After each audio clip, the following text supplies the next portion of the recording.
these leaders we have elected. Grant that through our discussions and decisions we may solve our problems effectively, enhance the well-being of our city, and achieve together a fair and united society. Amen. I pledge Allegiance to the flag of the United States of America and to the republic for which it stands, one nation, under God, indivisible, with liberty and justice for all. All right. Thank you, everybody, for being here.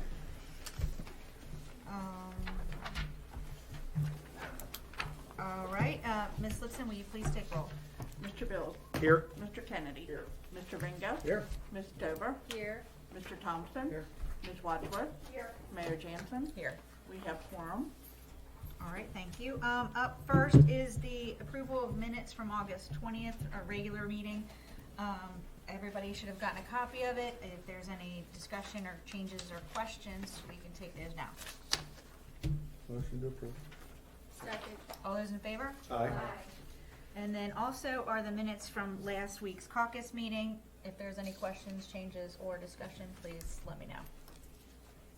Motion to approve. Do you have a second? Second. All those in favor? Aye. I forgot to say names, but, all right, okay. So I guess we'll just move right along to the reports. Chief Paul, what do you have for us? Good evening, everybody. We had 2,450 calls for service in comparison to dispatch calls, 52% to Villa Hill, 48% to Crescent Springs. There was a difference of 7 total calls. Those 7 calls were 3 alarms and 4 different squad calls. So that was the split between the two. Obviously more to the Villa Hill side. For activity, at 15 crimes, 30 collisions, we issued 70 citations. We wrote 106 e-courtesy or warnings, had 6 e-call responses, and 3 JC3 or domestic reports. Again, here's the map provided there. Yes, there is one errant one down there in 75 South, if you're not familiar. An officer was coming into work, and somebody was driving extremely fast, and he made a traffic stop, issued a citation. That is Kenton County down there. We do have jurisdiction down there if anybody wanted to know or ask or anything like that. Just let me know that. So our traffic collisions again, Buttermilk and Anderson, we had 6 different traffic collisions. That accounted for 20% of our crashes for the month. And then you have the spattering throughout. The one higher number, we did have 4 on I-75 southbound between our mile markers between us and our ladder. So again, Buttermilk is our major thoroughfare, and 75 is our major thoroughfare. So that's where our crashes are. And here's the map that provides where the crashes are. Sergeant Lucas on his criminal investigation report. Just updating on some things. I was looking through it today. Right now he has, out of what he has right here, he's got 5 cases that have active warrants on it. One actually just got cleared yesterday, if I'm not mistaken. Person got picked up. A lot of time was spent this past month on a sexual assault investigation, which you'll see later on in the overtime. It caused us to have a sizable amount of staff to execute a search warrant on a residence in Crescent Springs. So that's just for safety factor and evidence collection and everything else. So Is this a new incident? It is the newest incident that we had. So Okay, all right. it was in August. Okay, sorry. No, you're fine. I think we already discussed it. Our training, we focused on Chapter 10.8, sexual harassment, policy procedure, and 20.2 of our social media.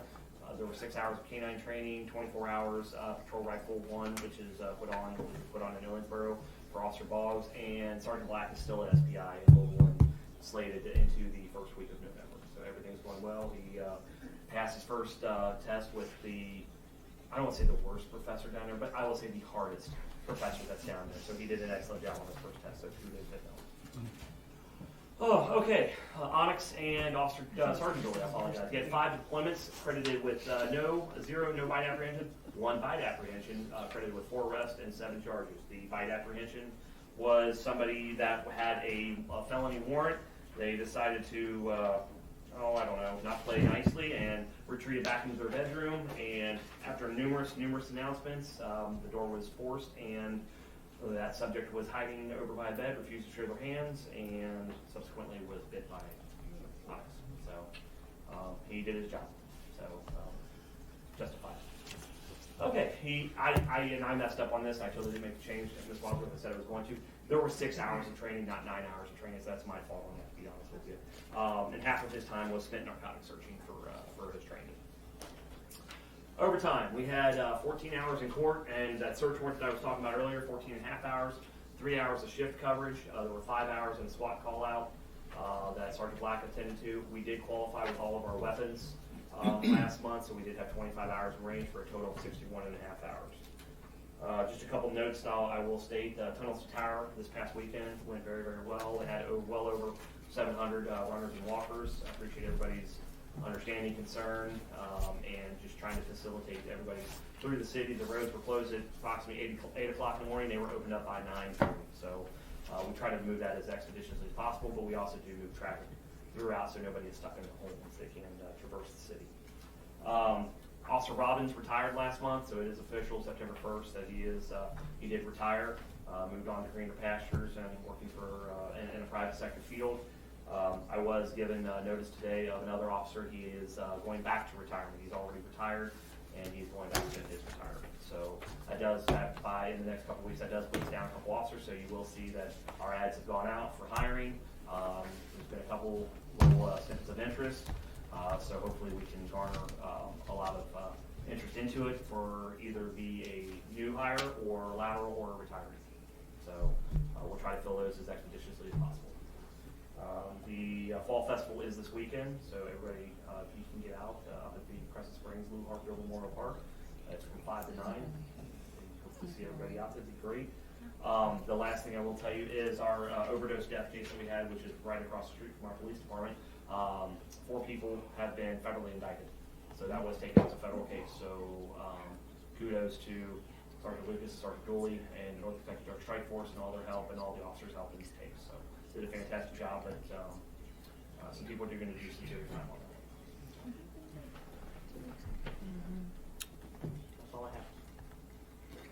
Anything for the chief? Any questions? All right. Not a question, just a statement. Sir. Chief's been working with my wife, but who works at St. Joe's School, with regards to getting some protection up there, just kind of on the interim. It's nothing that the city's compensating for, but he has been super proactive in reaching out with all the things that recently happened in Minnesota that kind of came about again, and just kind of helping us fill the gap between a permanent placement officer at the school and something else. He's done a fantastic job of just having officers in the parking lot when the kids are moving from church to school and back and forth, if they can be there, and he drove it all. So thanks so much for your hard work on that. You did a great job. Absolutely. Yeah, appreciate it.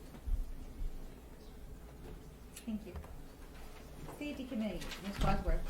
So the only item we had for discussion, there's a resident at 763 Western Reserve. It's like the only resident on Western Reserve that's actually in Villa Hills.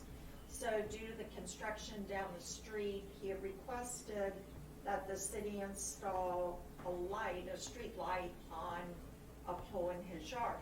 So officers that were on duty at night went and took some pictures. We saw those pictures, and there is enough ambient light there that it shouldn't be an issue. So Public Works did, thank you, Doug, did cut the bushes that are like to the left of his driveway. So Chief felt and the committee agreed that a light pole is unnecessary for this resident. And one thing I do want to add, this is just a little bit of an aside, wanted to thank Detective Sergeant Lucas for coming.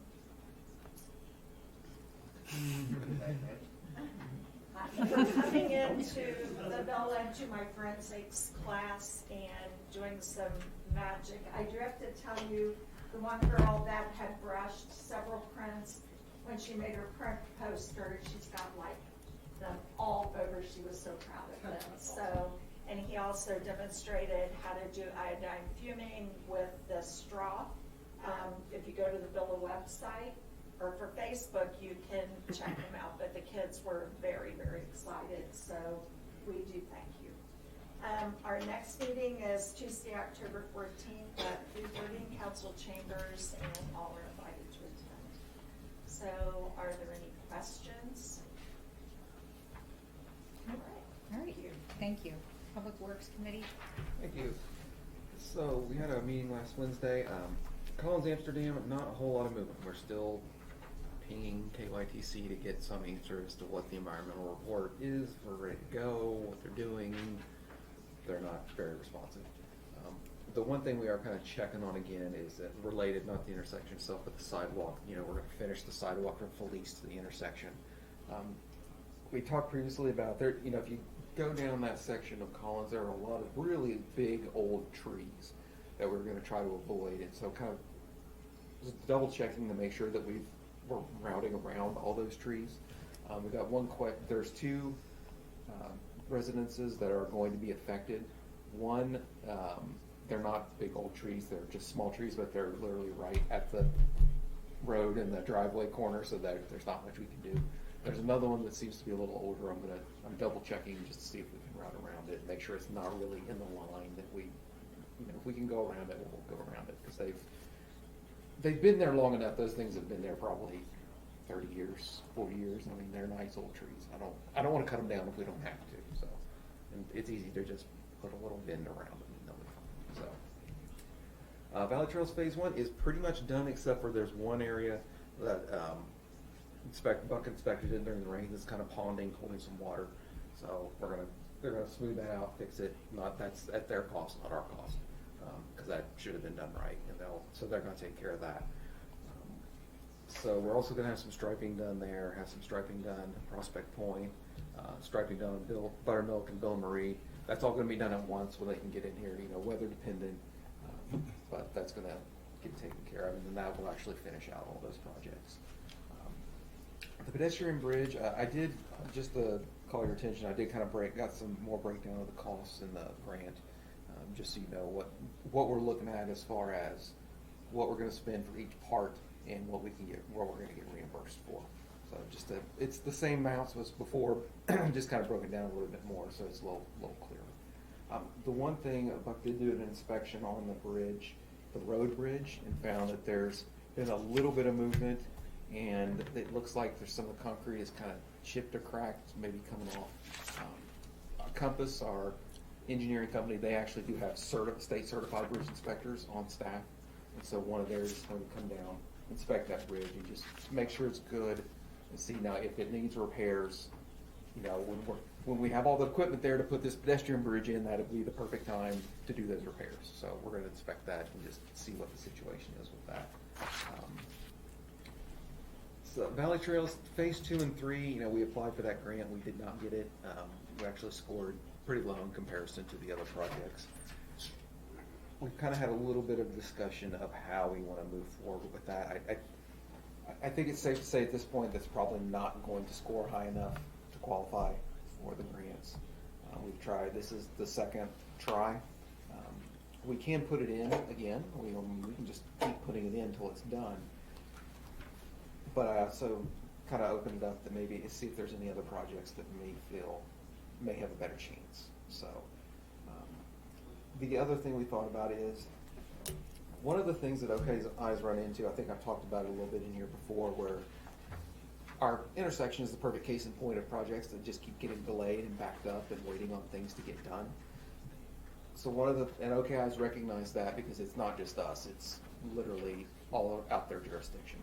And so they've tried to start some different grant programs to get projects done faster. Because that's part of their certification, that when they give a grant, they want to see that project finished in a reasonable amount of time. One of the things they started this year was a repavement program. Or when you do an overlay of a road, that's a very quick process. When you say you need an overlay, you don't need environmental, you don't need all these studies. You just go, you mill off the top, and then you lay asphalt back down over it. So it's very much a shovel-ready program. So they started part of a grant program just for overlays. I will tell you, whenever we get to the point where we want to redo Buttermilk, we're gonna hit that very much. So we're kind of wondering if maybe we can do something to where once we do the design, once we're actually ready for the construction phase of Valley Trails, is there a way we could get a grant just for the construction? Because then that would be essentially shovel ready. You know, we're ready to go. We just need the money, and then we can start doing it. And it won't require all of the, you know, stuff we've had to deal with KYTC with the intersection. So we're kind of talking about that. We'll see what that looks like here in another year or so. The other thing the other grant-related thing that's relevant to us is the county-wide short Amsterdam project that we've been saving for every year. We put back, you know, a little over 20,000 just to take care of our portion. They actually applied for the grant, but their project, they did not get it. So that project's probably going to sit for another year and not have any movement. But we're still holding back our portion because we know it's going to cost us at some point. So we're just holding back. New development is there is a large sinkhole that is developed on Short Amsterdam. If you've gone down Short Amsterdam, you've seen there's a steel plate on it. Basically a pipe rusted through and undermined the road, and it has created a hole that's about 8 feet deep. So that is that's why the plate is there, to cover that hole. So we're working on that. We're going to hire, it's kind of really too deep for the public works team to go in and do it safely, because when you get that deep, there's always the danger of collapse. So we just don't want to do that. So we're actually $17,000 we're going to hire out to have that done and have that fixed by people actually are certified to handle being that deep. So That wouldn't be covered by the sanitation department or the water department if the pipe? No, this is just an old ditch line on both sides of the road. It's a cross culvert that was put in by the county way back when. It's well over 50-something years old. So it's our problem, not the county's? yeah, so we're Since gonna, they gave away all their roads. yeah, it's ours now. Same, yeah, it's just like with Duke not wanting to go fix their lines or anything Yes. like that. It's been long enough. It's all problem now. Salt bin is effectively done. The fencing is up. You know, like I said before, we're gonna kind of watch here over the summer, winter, and just see if we lose a bunch of salt that we really want to put some kind of door in to cover and protect it. Other than that, you know, we have the fence up. We've got signs up warning everybody that, you know, stay out, keep out. So I think we actually have that project done. So. The last thing is we did have a street condition survey where they use the ground penetrating radar, go around the city, take all those measurements, and just see what the base layers are of the roads. That's been done. We don't have the data yet, but they're cleaning up, so we should have that pretty soon. And that is all I have. Any questions? Anything? For the grants that we did not get, what are the reasons we wouldn't get that? Is it?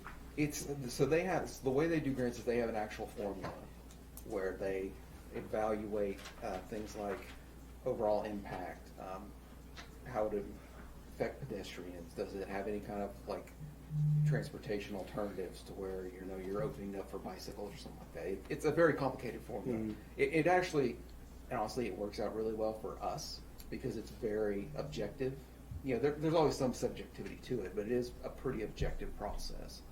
And it's the thing about it is we're competing with, like this, for example, this time Boone County got a lot. They're building so much out there that when they put in a neighborhood and then they say, okay, we're going to run a road in that neighborhood, that scores great. Mhm. Because you're putting in new infrastructure, you're going to be serving all these people, there's going to create sidewalks and all this thoroughfares for them, you know, it scores really well. Whereas, you know, we're just replacing a road. It's an important road, it's a main road for us, but, you know, in comparison to that, it doesn't quite score as high. So, Okay. yeah. Would an 8-foot sinkhole help with the scoring on the hillside stabilization? Wrong place. Well, Yeah. yeah, you know, for next year when the county applies for that grant, I think we can make sure to show, here's what's happening on this road. Maybe we could take care of that, you know. Yeah. Might I be think good to it would mention. help. Yeah. Mhm. So how you present it. Yes, exactly. But, anyway, okay, well, thank you all. Appreciate it. Thank you. Public Works Director, Mr. Yelton? Good evening, everybody. So lately, we've been working on patching holes, picking up trash throughout the city. We do that on a daily basis, clean catch basins, cutting grass, minimal grass now due to the drought that we're in. Just trying to maintain any weeds come up our island, so all that goes on daily thing. We've been installing signs throughout the city, replacing old ones, faded ones, twisted, busted, and we're still working on the decorative signs, which like tomorrow morning, we'll be working at the intersection of Highwater and Short Amsterdam, putting all new signage up there, and then we'll be going over to Woodchuck and, by that, waiting on utilities to be called in on that. We'll be going to Dalewood and Valley Trails. We did place an order. Me and Craig sat down, placed an order with the sign company. So it'll be a few months for that to come in, but what they do, we'll just keep the signs rolling. On top of that, you brought up the culvert pipe. Rigger's going to, within 2 or 3 weeks, they'll be starting on that Short Amsterdam culvert. Crack seal list, there's probably be another couple weeks before they start on that. We're up to like 20 streets, 15, 18 right in that area. So I got the whole list. If they want to see the list, I can meet you after the meeting. Show you what streets are going to be sealed. We put new playground mulch up at Harry Rigney. It follows the playground guidelines through the Kentucky League of Cities. We've also delivered mulch to multiple islands in the city for the residents, and they actually spread themselves. And as long as we provide it, they get out there and work. So we appreciate that. It's a big help. Other than that, we've been working on Franklin Field up here in between all our regular jobs. So nothing is being road work. We got panel replacement over on Angela Court. We got just all kinds of stuff going on. So but that's just like kind of our playground training. We got a new guy on board. So we've been kind of letting him learn some of the equipment, walk around, study the buttons, etc. So it's a good project in between all of our daily duties. Other than that, I want to thank the Kent County Public Works for the bush hog for the use of on Collins and Western Reserve. One phone call, they was there. We offered a flag. They said no, we got it. I want to thank the Garden Club for all the work they still do, and Wayne Slusher. You can't top him. So other than that, everything's running smooth on our half, and we're ready for winter.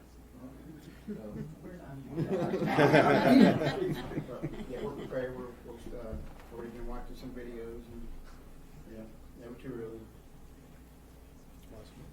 Are you gonna be there for Fall Fest on Saturday? Yes, I am. And Corey. and Corey.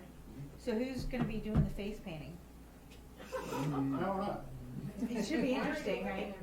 So, yeah. I can bring cans of spray paint. Just close your eyes. Yeah, please. I think that'd be a good idea. And then that way you can just draw, you know, That's right. whatever. So, okay. Fingerprint. Exactly. Paint your own. You could have, I think you've come up with a brand new thing. That's right. Okay. I'll be up there Saturday too, so. Very good. Cool. Thank you. Thank you all. And pumpkins are being picked up tomorrow. Perfect. Annual pumpkin rolling. That's right. Finance Committee.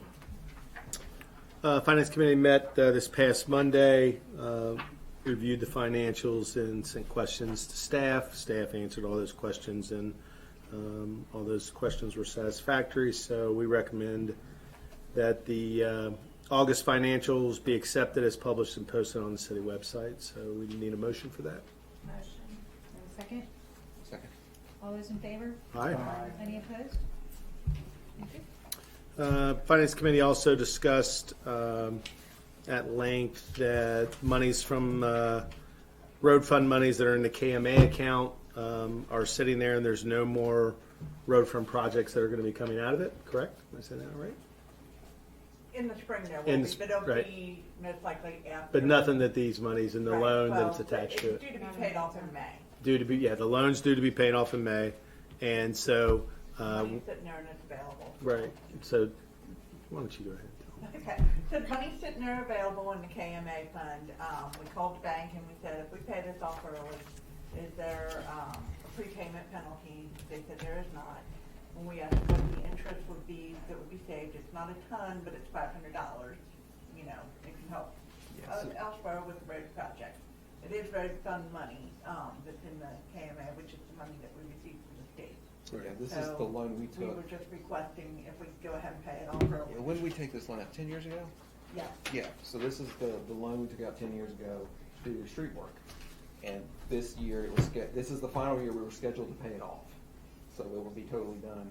And what Jennifer checked on was seeing, well, we've got the money, and Craig, we've got the money sitting there, it's going to be paid off this year, so we're not taking it away from any other projects. And it's already budgeted to be paid. Yeah, and it's in the so- budget, so we might as, we're either gonna pay it off now or gonna pay it off in May, but we're still paying off this fiscal year, so let's just pay it and we'll save that interest. So that's what we're talking about, so we're gonna go ahead and pay it off, and then that's the last thing we have, is that correct? Yes, so the city will be debt free at that point. So. Okay, Yay. that's good stuff. The other thing we talked about was compensating rate versus current, so we'll be addressing that later. Got a quick update from Jennifer about the status of the audit. I guess it is ongoing right now. So They finished up now, they have finished up at our office, now they're doing the rest of their work at their office, Great. so. other than that, we don't have anything else to report. So, thank you. Any questions for Mr. Bills? All right, thank you. Admin, Penny, Ms. Stover? We did not meet this month. I do have a report, what we talked about at the caucus with the traffic in River Ridge. Do you want me to wait and do that under old business? We can do that. Okay. Yeah, that's fine. All right. Do it now or under old business? Old business? Okay. Yeah, sorry. Sorry. Thanks, Craig. That was just a short preview. See, in my head, it sounded so different when I answered, so, That- yeah, it's okay. there was no ambiguity. Sorry. All right, thank you. Recreation Committee, Mr. Kennedy. Scott, would you like to explain? Yeah, so the last, like Buck said, been working up at the Field 5, we're called up there now. Buck and the guys have done a great job of putting the APV out and getting dirt from everywhere. So they've been able to, once the field is in, the field is seeded, it's leveled, the topsoil's on, it looks great. What Buck has been able to do in the last couple of weeks now is been getting, he got like 25 truckloads a day, and still more to come, and they're feathering out to make the land flatter, which is going to make it easier for people to get up to the field and to sit once they're up there, filling down some low areas as well. So it's really turning out, the whole project's getting to look really good at this point.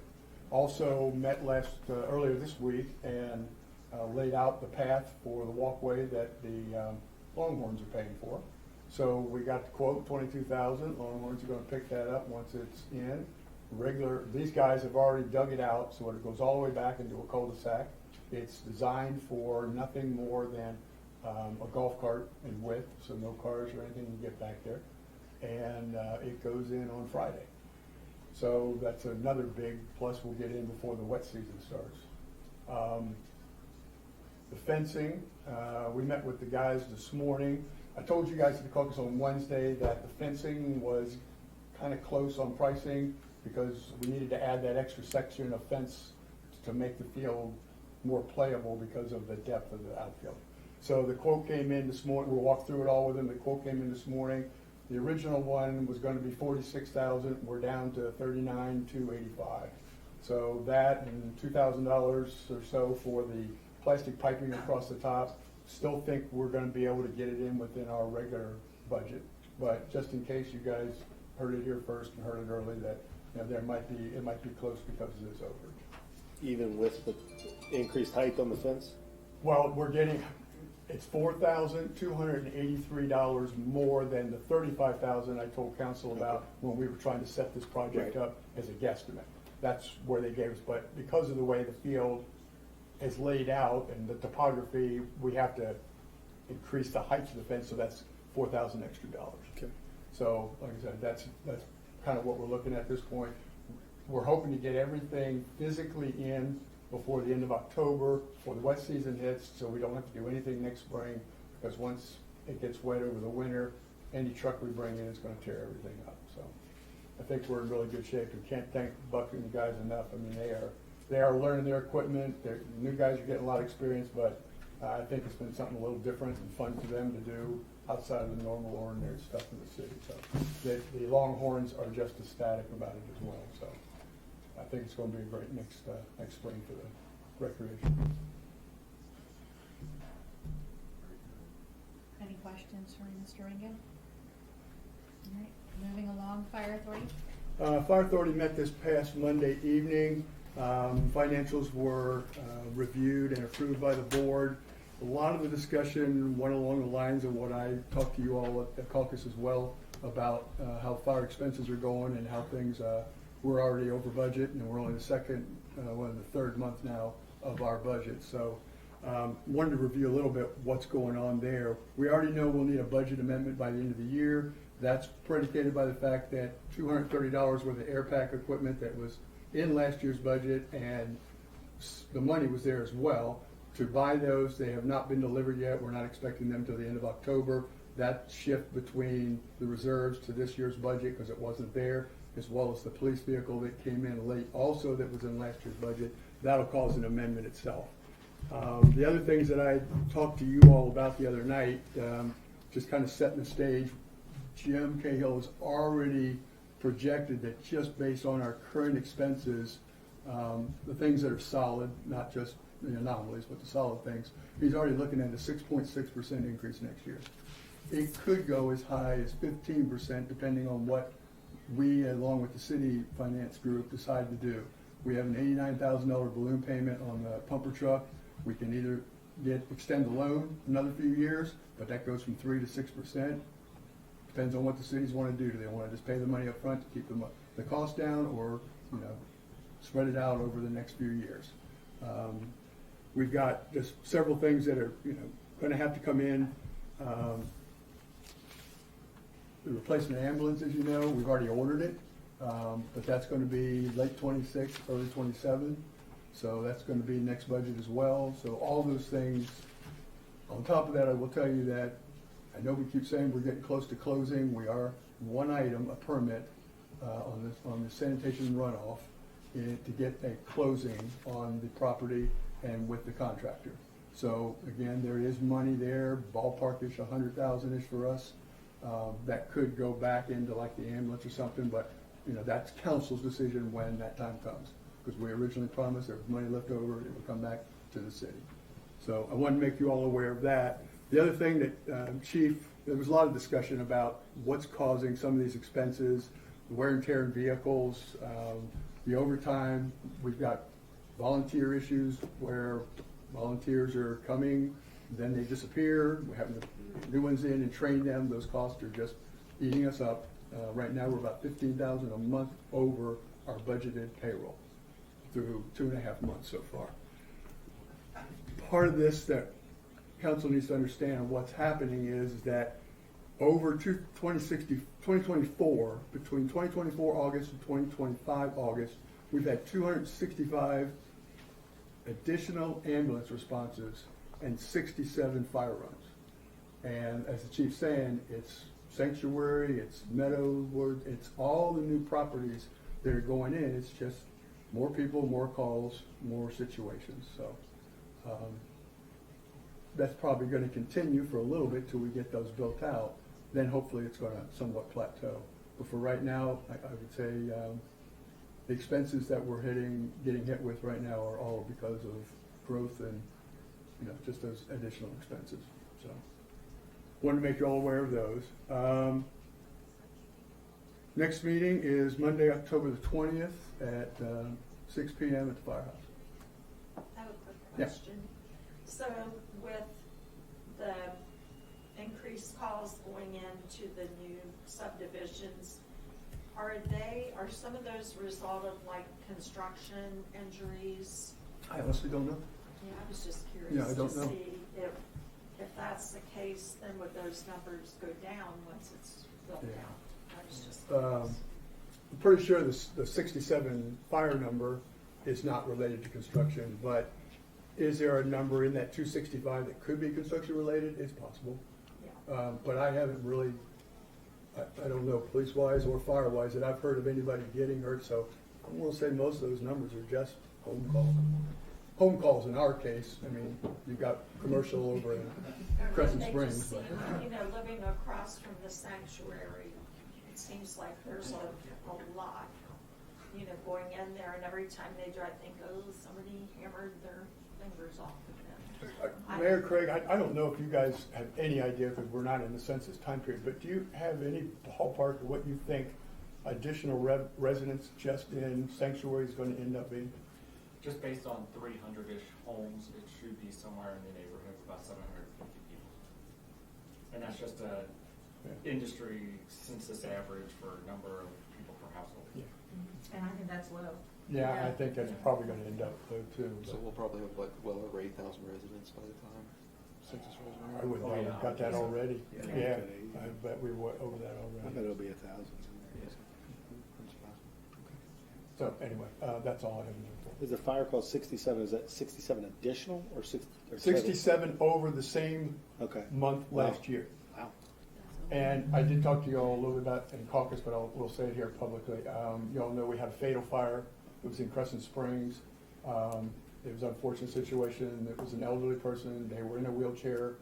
I believe 2 adults escaped, 3 dogs, and the woman passed.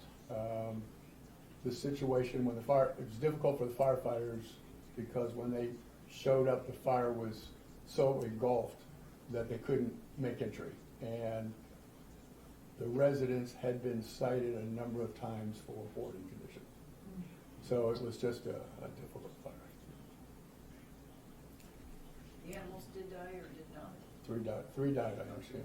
Yeah, we're not able to get them out. I think they got 1 out, but the 3 others died. Yeah, there was 1 out, Yeah. 2 died. You can see the property from Western Reserve Can you really? as you come off of Anderson, then you turn left onto Western Reserve and go towards St. Joe's. It's right behind the tow truck. It was also a 3 a.m. in the morning fire too, which is kind of like the worst time when everybody's sound asleep, so. Did they ever pin down the cause? Not that I've heard of. They did not bring that up in the night either. Thank you. Oh, you're probably involved with that, okay. We have our fire. There you go, we got an expert right here. Thank you. All right, moving along, city attorney. A lot to report, Shelby. Nope, nothing to report. All right, city clerk, Ms. Wilson. We have about finished pre-prepping for the newsletter, waiting on our legislation tonight to finalize the newsletter. And we'll start getting that printed, and then, of course, once you make your decision on the tax rate, then we can finalize the tax bills and start getting those printed and sent out. And when will taxes, is it the end of October, taxes are due? They may be out sometime next week, because we got the new postage meter, and it's gonna take a lot of time off our hands now. That's good. When are the taxes due? They're due November 30th. Oh, okay, all right, thank you. And anything else? All right, city administrator, Mr. Bevin. Nothing tonight. Nice. All right, I just have a couple things. Fall Fest this weekend, 5 o'clock. I will be there, and it's going to be very hot. Buck will be doing face paint, and it's open to anyone who would like to join us. They'll have the grill up and running, and Karen's in charge of the grill, so that should be fun. But everybody's welcome. We also have the Shop with a Cop and Firefighter fundraiser November 14th at the Ville Hills Civic Club. We are still working through the different details. And then lastly, Christmas in the Park on, was it December 6th? December 6th, first Saturday in December. You forgot the most important part about the Shop with the Cop and Firefighter fundraiser. What it is. All right, yes. Well, those are the details we're working out. Oh, okay. So it's bourbon tasting, That's important. but they're trying to work the wine tasting angle of it. In the Ah, bourbon. Well, that's not very supportive, is it? And so yeah, so little details here and there, but yeah, it should be fun. Did you, you and Chief, did you guys get any resolution with the Boy Scouts about, do they want, is it gonna happen? Yeah, they submitted their application, and we're working through, I had a couple of requests as far as like lighting back in the back parking lot. Obviously, weather dependent. I said if it's bad weather, can't use that parking lot, and they said they might probably leave the whole event if it is raining and stuff like that. But they're gonna utilize that, and they're gonna move forward, I believe, as long as the May rate it's in the chain Okay. right now. What's the date, did they say? October 18th. Oh, okay. Yeah, that's it. The Boy Scouts? The Boy Scouts are doing it, yes. Yeah, so the Boy Scouts are gonna have kind of like a haunted trail type of thing that they wanted to do. I believe it's a fundraiser for them, for the Boy Scouts, and the Civic Club is letting them use the property, so, it just sort of developed recent, so. Trying to work out every angle that we can. Yeah, I just wanted to make a shout out to them on it, so at least, they get a little bit of support. And that's all I have. So with that, we can move on to legislation. All right. So we have the second reading and approval of draft ordinance 2025J. This is an ordinance of the City of Villa Hills in Kenton County, Kentucky, levying an ad valorem real estate tax of 20.9 cents per each $100 in real estate valuation within the city, and providing for interest and penalty charges for late payment, and levying a personal property tax of 11.1 cents per each $100 in valuation of personal property within the city. And that's the 4%. This is the plus Yes. 4% rates, as discussed at caucus. And then we have the compensating rate, which is the 20.1. Correct, that was I, and I is not on the agenda, but Okay. it is available for a second reading. Okay. So are there any discussions or questions? We have the 4% increase in total tax revenue, property tax revenue on the table. Well, I mean, I'll reiterate what we talked about last meeting and at caucus. I mean, I understand we've got, expenses coming up. There's always road work, which I'm intimately familiar with. We've got fire authority that's gonna, got costs there. But then I weigh that with, one of the things we talk about at finance and that we're gonna talk about here is what do we do with our reserves? We have so much reserves right now. With the amount of reserves we have, you wanna keep 3 to 6 months from, Craig's report, that if we hold it at 4 months, which is we're at $1.4 million, I think, Scott brought up the dam, what would happen if the dam here freezes, and that'd be about 1.2 was the last quote. So even if we take that, which I consider worst case, I don't think we need to keep that much, but let's just say for the sake of discussion, we take that as worst case and hold that to fully fund both of those things. That still leaves us $1 million in reserve. And that's a lot just to sit there and kind of, we're going to need to decide what we do with that money. And that's why I can't vote for a property tax increase with that, knowing that much money's sitting there. So. Is that based, those numbers you're throwing out, is that based on 3%, the low end, or 6%? Of the reserves we have, a certain portion of it is reserved to cover, we're told between 3 and 6% for reserve. 3 to 6 months. Are the numbers based on 3 to 6 months or 3 months? It's 4 months. 4 months. Okay. I still feel that because of the construction we're doing with Sanctuary, that we're not gonna recognize those properties if we don't take advantage of it while these houses are going in effect. So for this year and the next year after, I think we have to take it, or we're never going to be able to capitalize on that. So I take an opposing opinion. Craig, I'm sorry if you don't have the numbers readily available, but how much of an increase in taxes just without any change in the tax rate? How much more tax revenue are we getting as a result of the new construction? Do you know that? So, on this tax cycle, new property that was just added to the tax roll for this new assessment year would add approximately $46,000 Right. to the budget. Okay. Thank you. Sorry. But does that indicate the amount that's put into the TIF that we can't touch anyway? What percent of that is part of it goes into the TIF? 30%. 70%.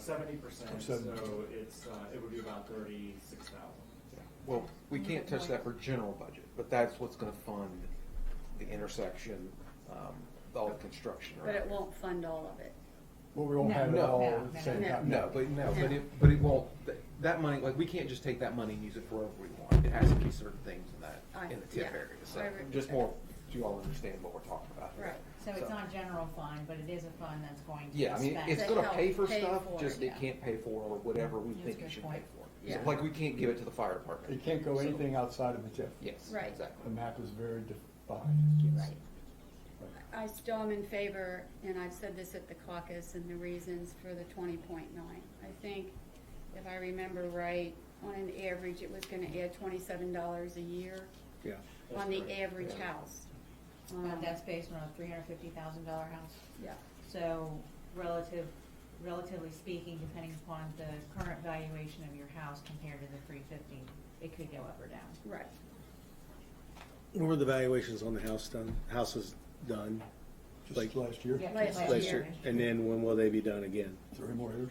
Yeah, so the value on the house is exactly, the tax, in other words, if we kept it the same, it would be the tax on the same amount of the house. That's not being increased every year. Assuming there was no sale to the property. Right. Yeah. Right, Yeah. right. Yeah, But then the okay. total property should increase based on the construction throughout the city. Sure, Or okay. one particular. Okay. But in essence, I mean, this is, I always look at this as kind of our way of keeping up with inflation a little bit because it's the 4%. I mean, we take a 4% increase, we're just figuring out a way to stay taut, so. Right, so the valuation was done 2 years ago, but it took effect for last taxes. Mhm.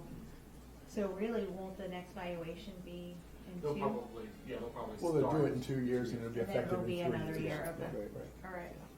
I think the other thing to think about is Chief Hall has said that we need to hire 2 new officers. We don't know how much that salary's gonna be either.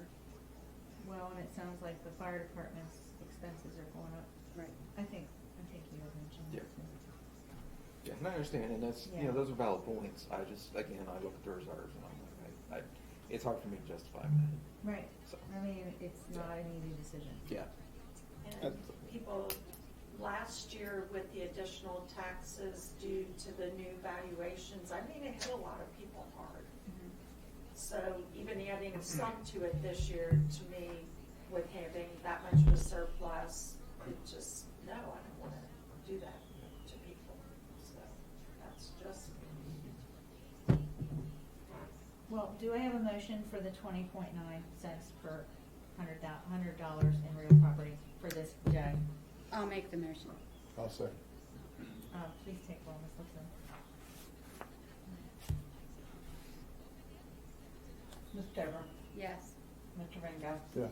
Mr. Bills, Yes. Mr. Kennedy. Yes. Mr. Thompson. No. And Ms. Wadsworth. No.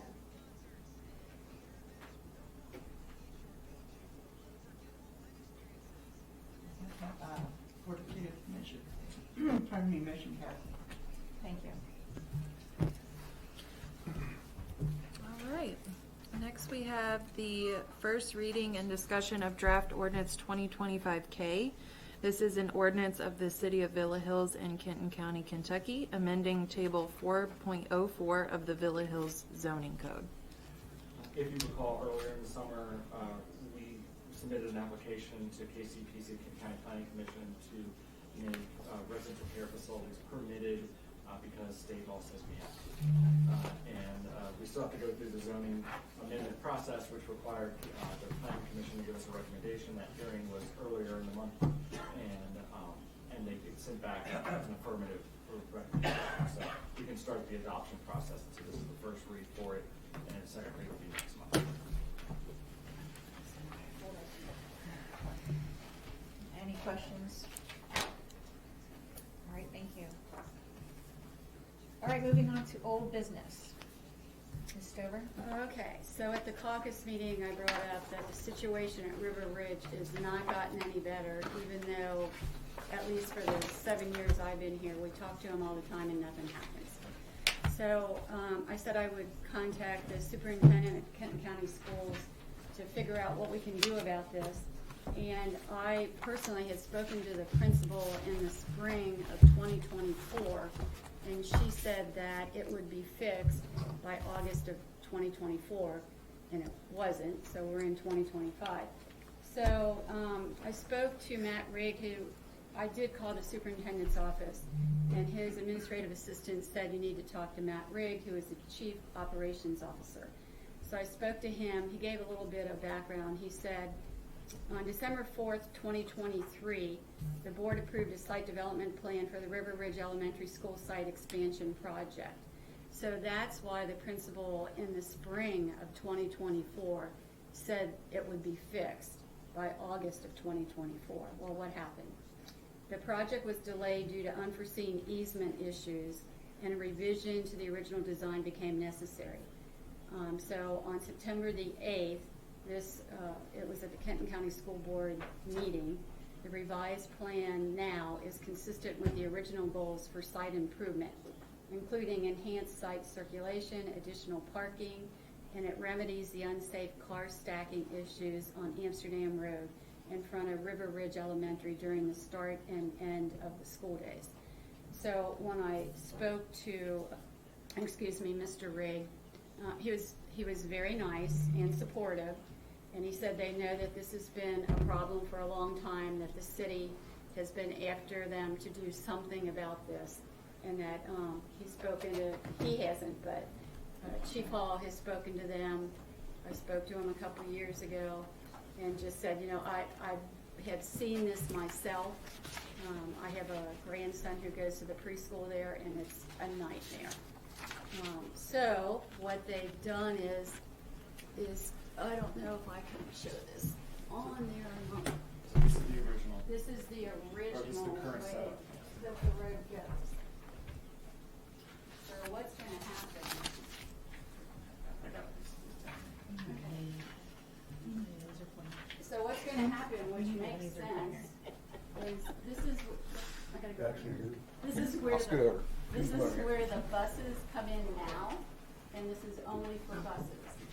So what happens is up here, this is the entrance to the school, and this is the only parking lot that's there, plus there's a few parking spaces over here.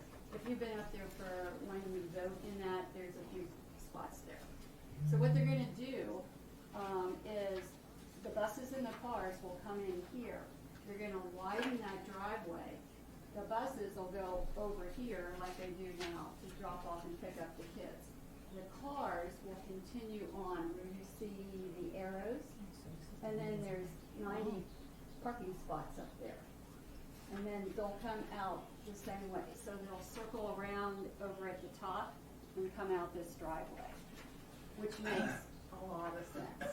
I think that's gonna solve the problem. That's a $4 million project. I couldn't believe it, but that's. what's the timing on it? So what's gonna happen is, cause I mentioned Collins and Amsterdam and how long we've been fighting with the state to get that done. So I said, what's the projected timeline? He said, everything has been approved at this point.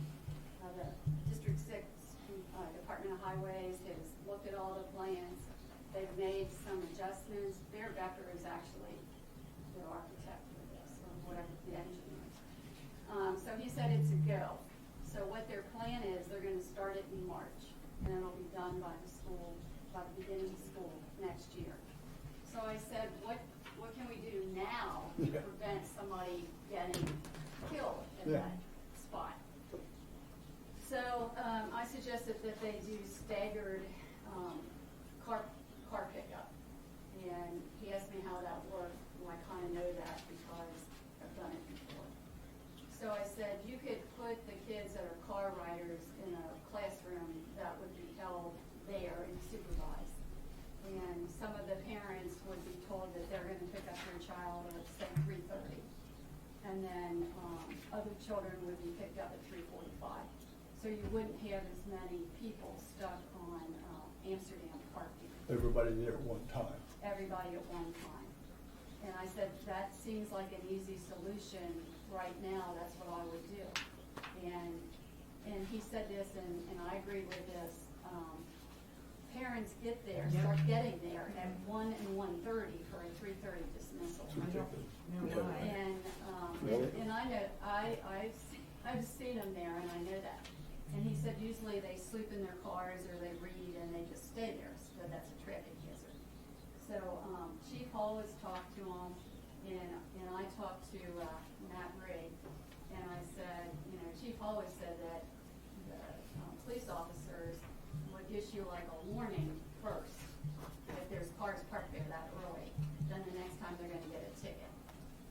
And so, he seemed to think that that was a viable option, because he said it's the only way that you're gonna stop them. On school grounds? They're on Amsterdam. Oh, they're on the road. Yeah. They're Oh, parked okay. on the road. Have you not ever been over there? It's Nah. a mess. It's a mess over there. I avoid it. Yeah. So are they not in the That's the best thing parking to lot? do. Are they not lined up in the parking lot at They're all all? lined up in the parking They lot. are. Okay, so this is where This is it the overflows. But Okay. as soon as they overflow into Amsterdam, then it's like Yeah. Yeah, that or leave it. so it's like get there. Sometimes that line is all the way to Sanctuary, and they're blocking the road. The Sure. school wants us to be the dam. Yes. And he said he was okay and that he would, talk to the principal about doing that.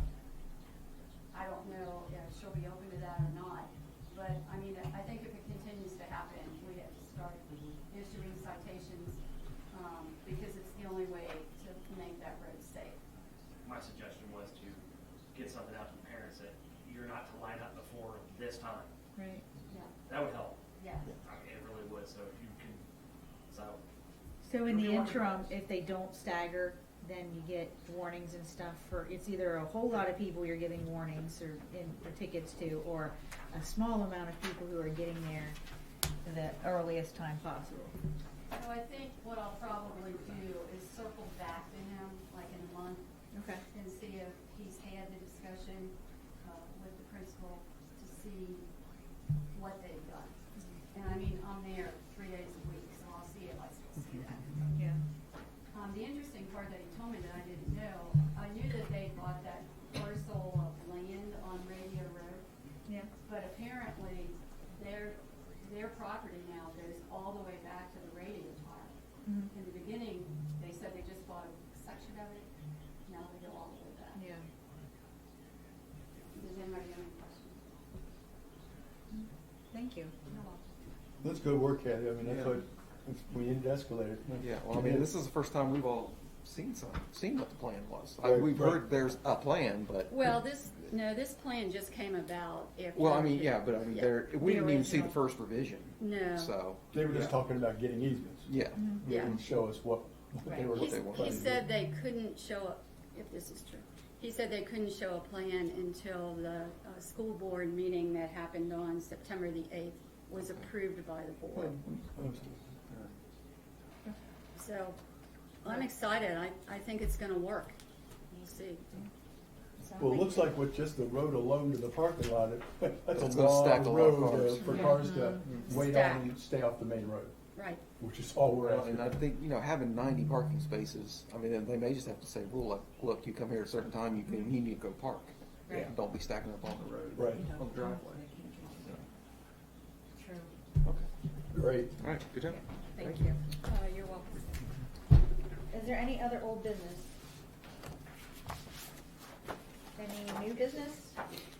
I just have maybe, I don't know, this, do you know that the playground, the ribbon cutting is Yeah. this Friday? Yeah. I'm excited about that, finally. It should be I mean, it looks great. Yeah, I haven't been So- up there to look at it, but obviously you can see a lot of it from the road, and my little ones are super excited. It's been, what, 3 years? The Yeah. councilwoman Monday night at the fire meeting said that a lot of people are using it right now and it's not really open yet because they're still needing to put the surface down. Yeah. So they would ask the people to Not be do respectful it. and not use it until it's ready. Yeah. But they're all very excited about the equipment and everything, so. And we've had a lot of Villa Hills residents interested in it too, so I mean, it serves both cities, so it's Right. really good. I think it's gonna be a great addition. Any comments from council and staff? Any public comments? On that or on anything? Just On anything? anything. On anything? And anything? Okay, well, do you wanna please go up here and let everybody know who you are?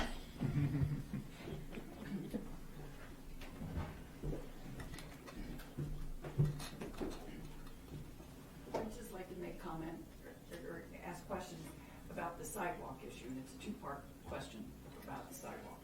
The issues of, when we all got letters, or I think they're still in the process of getting letters. I think I was told it's a 5-year program that everybody would get a letter about if their sidewalks are uneven. And, so my question is, I'm a big walker in Villa Hills, so I walk all over the place. And I know there's some streets that have gotten letters. My street is one of them. And some people, it seems like, many people have fixed them. You can see, so you know what streets have gotten the letters because they've been fixed. But then as you're walking around, you see some houses didn't do diddly squat. And so it's like, what follow-up is there to getting this accomplished to the people who got letters saying that they have to fix their uneven sidewalks? Well, the way, it's not, we're not sending out letters like we're starting on one half of the city and working. It's kind of, it's not random, but it is kind of, what we're doing is looking at so we had somebody go around and actually like survey the entire city, measure all the sidewalks, take all the measurements. We've got a big spreadsheet there. And basically we're starting with the worst ones and going down the list. The ones that, all of it still needs to be fixed, but we're getting like the biggest gaps. So you're saying that it could be one street, 2 people got letters, but a third one maybe didn't yet? Yes, that's right. Oh, so you didn't do by street? No, we did it by the worst problems. Oh. Yeah. They were rated, I think, like 1 to 5 or something. Yeah, it's Some rating system, and our logic is it makes sense to start with the worst and work your way down. Okay, well then maybe that answers it a little bit for me. But So you're saying that, if I'm clear, you're saying that I could be on a street where house A, B, and C got letters, and house D did not get a letter, even though they've got some sidewalk issues. Right. Because And A, B, and C have a really bad trip hazard or crapper or whatever, but then house D has a hazard, but it's not as severe as those other 3. Okay. So yeah. Well, then that's fine. So then on part B of this issue is the old city waterworks. I have emailed them a bunch of times. I have called them a bunch of times. I think emailed you at one point, Mr. Mayor. And it just is so irritating that us residents are taxed with this pretty big bill. I mean, I'm on a corner lot, and I was lucky. I think I only had 1 or 2, but I went and fixed every one that was even teeny weeny. While I had the equipment and while I bought the equipment, I went ahead and tried to fix my whole sidewalk. So some of us have big bills, especially if we have the city do it. If we can't do it ourselves, I think it was like 100 and some per uneven block from the city. So it's not fair to us who had to incur these kind of expenses to fix these. And there's the waterworks with these pipes coming right out of the middle of the sidewalk. Some of them are up this high. So what we did was actually went and compiled all the utility issues on the sidewalks, and we've been contacting the companies to come and fix them. I mean, they're slowly fixing them.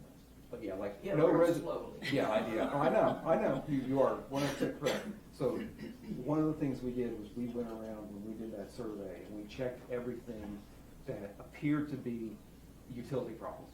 Like not just your sidewalk moved. It's like there's a pipe sticking up or something like that, and having the utility companies come and fix those at their cost. So it's. And what kind of backup is it to get them to do their job? Keep hounding them, and then eventually, we may have to, if it comes to the point where they're not moving fast enough, then we may have to tell them, look, we're gonna fix it. I've been And on it then, for 2 years, so I know this has been at least 2 years. Yeah. Some have flat out refused to fix them. yeah, there's So some. we are looking at recourse, but that's not easy when you're talking utilities. Utilities have certain protections under law because they're utilities. So what our recourse is going to be something we're gonna need to work out with our attorney. Yeah, and I mean, But we don't have a lot of personal control. yeah, and a lot of those, some of those where they have sworn off, like Duke, for example, has said, it's been there so long, sorry, it's your problem. So we, as the city's gonna fix that on the city's done. We're not charging a resident for that.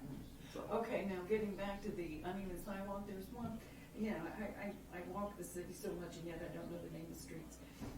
But anyway, some people had fixed theirs, and there was one, and I do think that I heard that if it's a pipe issue, not the waterworks per se, but if it's sort of city runoff or something to do with it's not really the homeowner's fault. But there's one back there. Is it off of Valley Trails and off of one of those side streets, Timberline, I think it's on. Okay. And this thing is this big, I mean, this is 4 or 5 inch, difference. And it's like, well, certainly that's gotta be in the first program, where you say it was the worst ones to get fixed, right? So who's back, who's, is there follow-up to make sure that, if you got your letter, that you're. Unless it was a utility, that. Yeah. Yeah, unless it was a utility.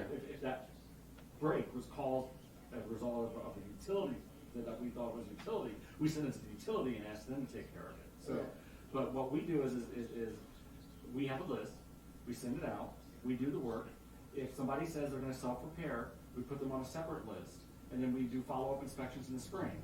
And if they didn't get it done in the spring, by the spring, we put them on the list to have the city do the work, then that next fall. Yeah, so we check everything that gets sent, we go back and check. Okay. To make sure it's done. Okay. So if it's anything that's, like we have a contract with one of our concrete repair companies and a grinding company that will come around to do it. So we check everything to make sure it's all done, because then, like Craig said, if it's not done, then we go and do it. And that's written into the ordinance that we will, if you haven't done it by X day, I think it's from 60 days, then we will So go the and city fix of it. Villa Hills does have some sort of follow-up plan? Yes, Yeah. absolutely. Yes, we do. All right. No, Yes. that wasn't. Well, and the other thing I'll tell you, if you see any like particularly bad issues or anything like that, just email us where it's at, and we'll come and take a look at it. Because it may be utility, maybe it's something we missed. I don't think so, but hey, it's possible. So. Yeah, it's, I don't carry my phone, maybe I should try, and I don't carry a pad of paper and pencil. By the time I get home, I can't remember where, the address or what street. Yeah, if you can just tell us, just whatever you can tell us, and then we'll look at it. Okay, So. thank you. Thank you. And I'm sorry, you had a comment, please? My name is Dan Wheeler. I live on Rogers and Pineview up here. I want to commend the chief and his officers. They do a great job of what they see. I'm telling you folks, nobody's stopping at stop signs in Villa Hills and Crescent Springs. I know y'all see it too, but is it a normal for people to come up and just, it's like they get through the stop sign, let's see who can get through it first. And they don't stop. Stop means stop, not step toe on pedal. And what's going to correct the problem is getting an unmarked cruiser and put an officer in that cruiser to do nothing but cruise around. And grant you give half a dozen people a $250 ticket, they're going to think twice about running the stop sign. And these kids on scooters, they're just running around. We've been having many discussions. And my neighbor last night, I was telling her I was coming to the council meeting, and she come up to Rogers Road and Buttermilk, and she was turning left on Rogers. 2 kids came through, and she passed, she said, go ahead. Well, they got on the sidewalk, and she said, good, and she started on Rogers Road, and they, first driveway, come down and got on the street. She almost hit me. What's the price of a kid? Are the scooters supposed to be on the road or on the sidewalk? Chief, do you want to? Sure. So depending, if we're talking low, there's 2 different types of scooters. You've got your manual powered scooter, and you have your low-speed, electric low-speed scooter. Yeah. The electric low-speed scooters are allowed to be on the road if certain provisions under the KRS, which is KRS 189.289. And that has to be a 16-year-old operator, has to have a headlight, has to have a tail light, has to have working taillights, has to be able to be stopped by a brake and everything like that, okay? So, but it would be, if they met all those provisions, it could be on the road. They're then to follow the traffic laws, okay? If they are not, and they're under that age, and they're not, then they're to be on the sidewalks. Manual scooter, it can be on the roadway, just like a bicycle. They have to follow the same laws. And they can also be on the sidewalk as well. Well, right there at Pineview, and then they come up from Rogers Old Road, they come down Pineview, and they're just whizzing. They don't stop at stop signs, and they just whiz right there. I've got a motorcycle that lives down there in Rogers Old Road, and it's a fast motorcycle. He comes up the hill, and if he don't see anybody coming down Pineview, he don't even slow down. And he thinks it's a drag strip to the next stop sign. And coming back home, he'll do the same thing. If he don't see anybody on Pineview, man, he hits it. And I hate to say it, I wish he'd wiped out so he'd learn his lesson. It's just ridiculous. I've lived in Villa Hills over 40 years. And it's getting worse. I know the chief, when we acquired Crescent Springs, that's when it started getting worse.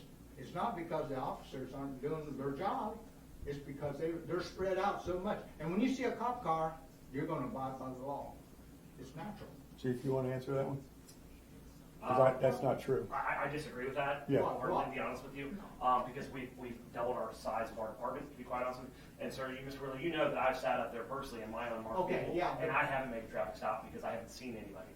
Okay, and that's just the truth. Now, I'm not saying that they're not by any way, shape, or form, but I will tell you that officers can't be everywhere. You said it I yourself, know, they can't. right. And we would love to be able to be and see that. I know that my officers have made traffic stops on stop signs. I know we've issued citations, and I know we stop scooters as well. And we're trying to educate them and to educate their parents as well if we don't get resolution on that. It's an ongoing thing as far as that. Our cities are growing, okay? They Right. continue to grow with the amount of people that are here. I completely understand. It's just gonna be a normal. The argument, here's my thing about unmarked versus marked cars, okay?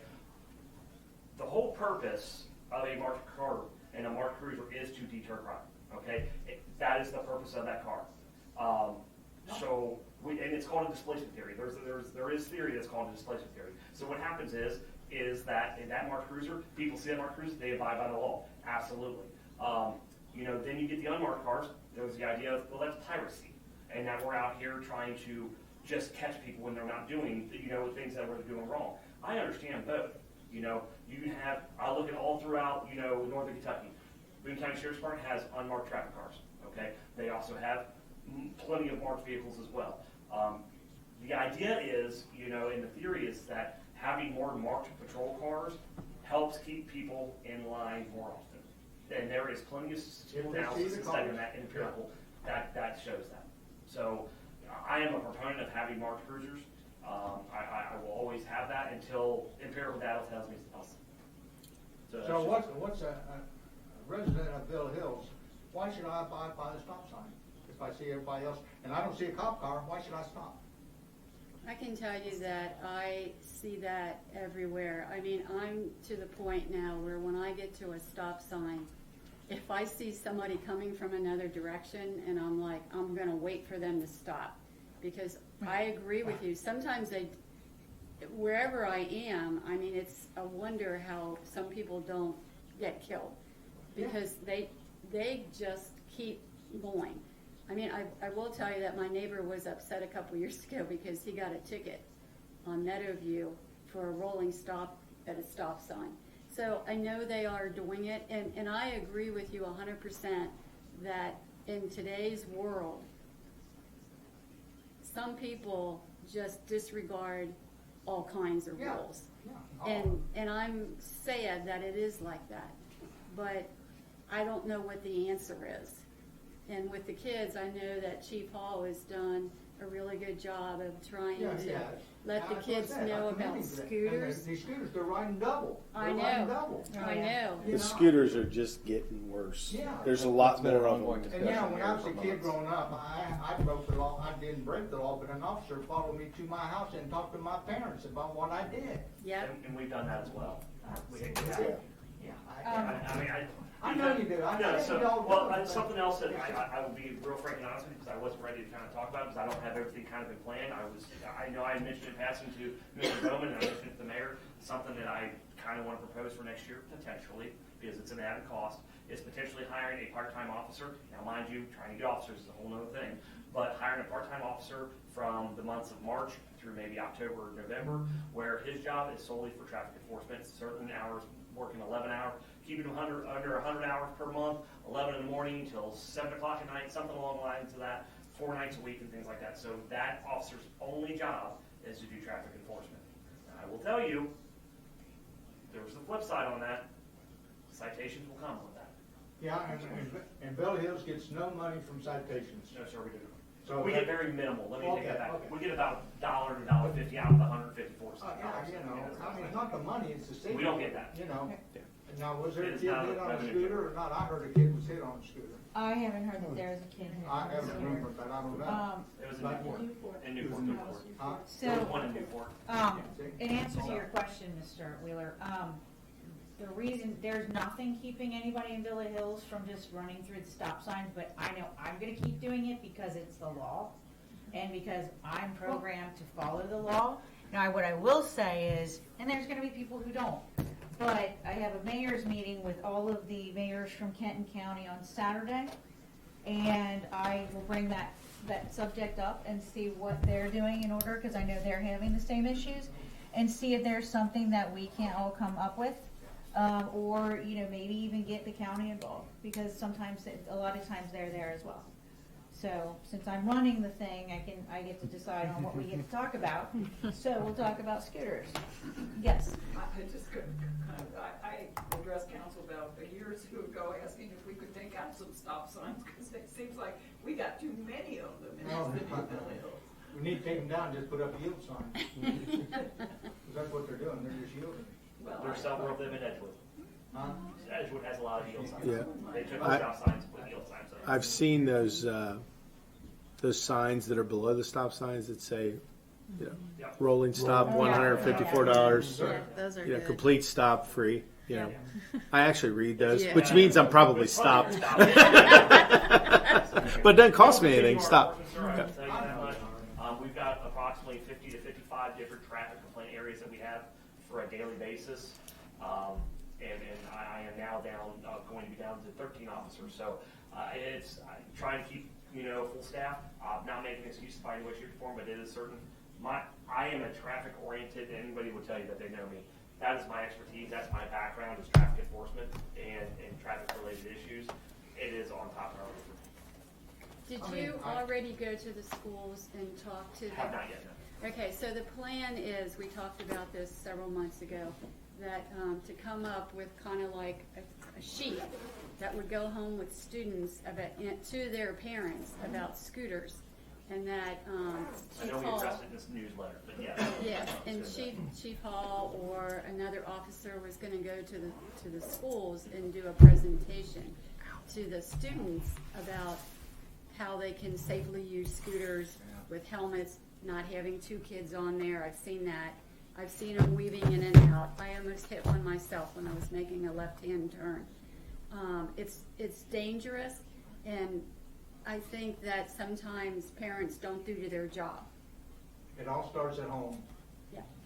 Yeah. One more point about the scooters is that on the sidewalks as well, being a walker. Yeah. They Oh, yeah. They're whiz by. They don't even try and slow down. No, They- they don't.